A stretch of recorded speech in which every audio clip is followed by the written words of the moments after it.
Psalm 42 is the beginning of a new book. I haven't really talked about this. Maybe another time we'll dive a little deeper into this. But the Psalms are broken into 5 books. The first book is entirely written by David. The second book begins at Psalm 42. There's some nuanced differences between each book that we can get into more particulars later. But this is the first section of Psalms where we start to hear from other psalmists or other authors. This particular psalm, I don't know if I don't think it's attributed to a particular person. It's just written to someone, the chief musician, Maskil, which is probably the name of a person, for the Sons of Korah. Now, we've already talked about the Sons of Korah in another devotion, but they were the descendants of the man who rebelled against Moses and who rebelled against God in the ancient history of Israel, as Moses was delivering the children from Egypt, children of Israel, and they were starting to wander the wilderness. Korah rose up defiantly challenging his leadership, and God wiped Korah out and most of his family except for his kids.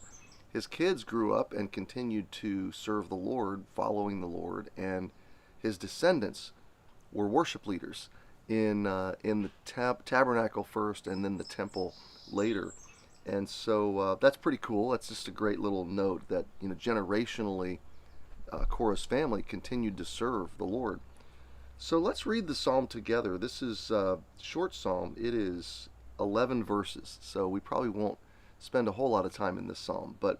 And I think we're on our 11th or 12th psalm right now, which I've just really enjoyed this. I hope you have too. Thank you for taking time to visit. So let's read it. As the hart panteth after the water brooks, so panteth my soul after thee, O God. My soul thirsteth for God, for the living God. When shall I come and appear before God? My tears have been my meat day and night, while they continually say unto me, Where is thy God? When I remember these things, I pour out my soul in me. For I had gone with the multitude, I went in with them to the house of God, with the voice of joy and praise, with a multitude that kept holy day. Why art thou cast down, O my soul, and why art thou disquieted within me? Hope thou in God, for I shall yet praise him for the help of his countenance. O my God, my soul is cast down within me. Therefore will I remember thee from the land of Jordan, and of the Hermonites, and from the hill Mizar. Deep calleth unto deep at the noise of thy waterspouts. All thy waves and thy billows are gone over me. Yet the Lord will command his loving kindness in the daytime, and in the night his song shall be with me, and my prayer unto the God of my life. I will say unto God my rock, Why hast thou forgotten me? Why go I mourning because of the oppression of the enemy? As with a sword in my bones, mine enemies reproach me, while they say daily unto me, Where is thy God? Why art thou cast down, O my soul? Why art thou disquieted within me? Hope thou in God, for I shall yet praise him, who is the health of my countenance and my God.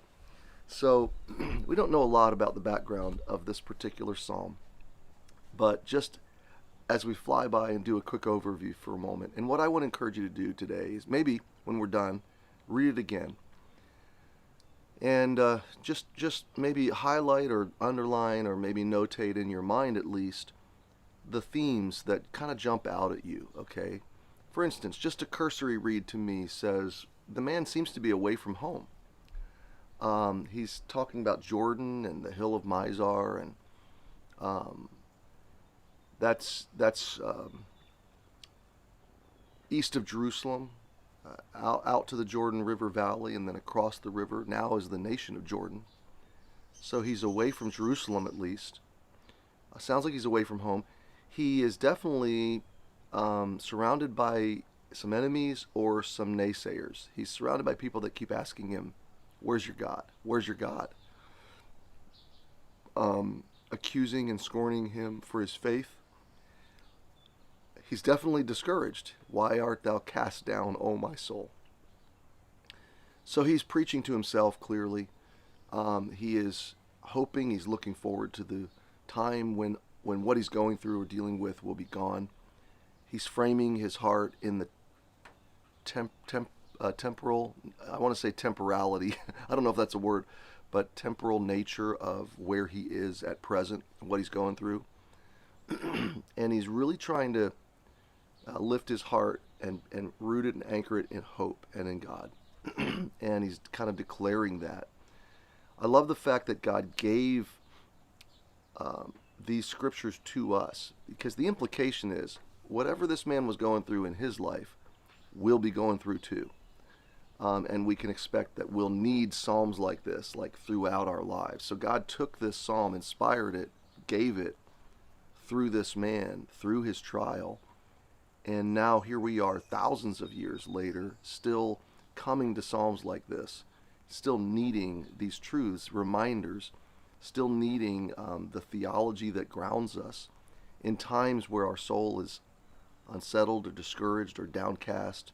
And this COVID has been hard. It's been hard for a lot of people. It's been hard for all of us in lots of ways. And that's why we're doing this enough for today, because it takes really a daily intention to lift your soul, lift your heart up out of the mire of discouragement and despair, waiting for normal to return. This man is waiting for a time when he can be back with those that he went to God's house with, those he worshiped with at the temple, his family, his friends, his community. Just like that, we're waiting to regather as a church. We're having some regatherings, but nothing like we were in January and February. And how we miss that. I miss that. I know you do too. And yet we are hoping in God. We're going to be relentless and resilient. Relentless in our faith, resilient in our faith. And so we can fly by this psalm very quickly and see themes that resonate with our lives today, okay? And I don't want to go much more into it right now. I just want to encourage you to read it again. Think about how you're feeling today. And don't be afraid to utter some of these words to God and to your own heart in a day like today. And don't be afraid to admit to God, this has been hard. This has been a difficult season. And process those hard feelings of discouragement to the Lord, up to the Lord. And then, cherish him today. Cherish the little delights he's put in your life, like coffee or like family. Take a walk. Today's supposed to be a beautiful day in Connecticut. And maybe get out and enjoy some of the sunshine, or go for a walk, or go for a drive. Go to Chick-fil-A, get a milkshake. There are lots of little things that cheer me up. I'm sure there are things that cheer you up as well. Be careful about giving your heart and mind to the world's narrative, okay? Our political world is a disaster right now. Our civil society, in many respects, is a disaster right now. So turning on the news is just, maybe you need to be informed. I watched a little news this morning, but I put up a barrier in my psyche that I want to be aware, but I don't want to be impacted. I want to be cognizant of things that people are thinking about around me, but I certainly don't want that narrative to shape my heart, because I know what's true and what's enduring and what is hopeful and what is lasting. And I want to live on that track. I want to live where these psalmists lived during hard times, anchoring my hope and my psyche in the Lord. And so take a minute as we wrap up and read Psalm 42 again today. And we'll meditate on this psalm this week, probably next week, parts of next week, and then we'll move on to another one.